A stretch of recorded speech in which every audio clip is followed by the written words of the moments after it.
মুন্সিগঞ্জের গজারিয়া উপজেলার কালীপুরা এলাকা সংলগ্ন মেঘনা নদীর একটি অবৈধ বালুমহলের কর্তৃত্ব নিয়ে স্থানীয় দুটি সন্ত্রাসী দলের মধ্যে সংঘর্ষের খবর পাওয়া যায়। আজ সোমবার ২৮ জুলাই সকাল ৮টার দিকে মেঘনা নদীতে এ সংঘর্ষের ঘটনা ঘটে। সংঘর্ষে লালু গ্রুপের আব্দুল মান্নান ওরফে শুটার মান্নান প্রতিপক্ষের গুলিতে নিহত ও একই দলের সদস্য হৃদয় বাঘসহ বেশ কয়েকজন আহত হন। বিষয়টি নিশ্চিত করে গজারিয়া নৌপুলিশের উপপরিদর্শক এসআই জাহাঙ্গীর আলম খান। নিহত মান্নান গজারিয়া উপজেলার জষ্ঠিতলা গ্রামের নূর মোহাম্মদের ছেলে।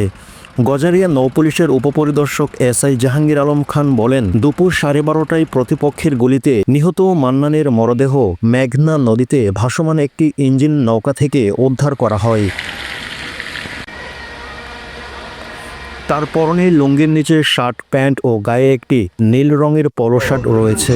সংশ্লিষ্ট ও স্থানীয় সূত্র জানায়, গজারিয়া উপজেলা গুয়াগাছিয়া ও ইমামপুর এলাকা সংলগ্ন মেঘনা নদীর একটি অবৈধ বালুমহলের একক কর্তৃত্ব রয়েছে নৌ ডাকাত নয়ন পিয়াস গ্রুপের নিয়ন্ত্রণে। ওই বালুমহলের কর্তৃত্ব নিয়ে নিয়ন্ত্রণে নিতে ইমামপুর ইউনিয়নের অপর সন্ত্রাসী লালু গ্রুপের সদস্য সোমবার ভোরে প্রথমে নয়ন পিয়াস গ্রুপকে আক্রমণের উদ্দেশ্যে ধাওয়া করলে প্রতিপক্ষ গ্রুপ পিছু হটে।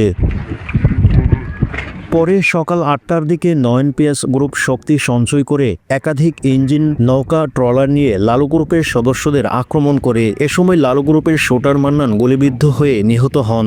আহত হয়েছে হৃদয় বাঘ সহ বেশ কয়েকজন সদস্য।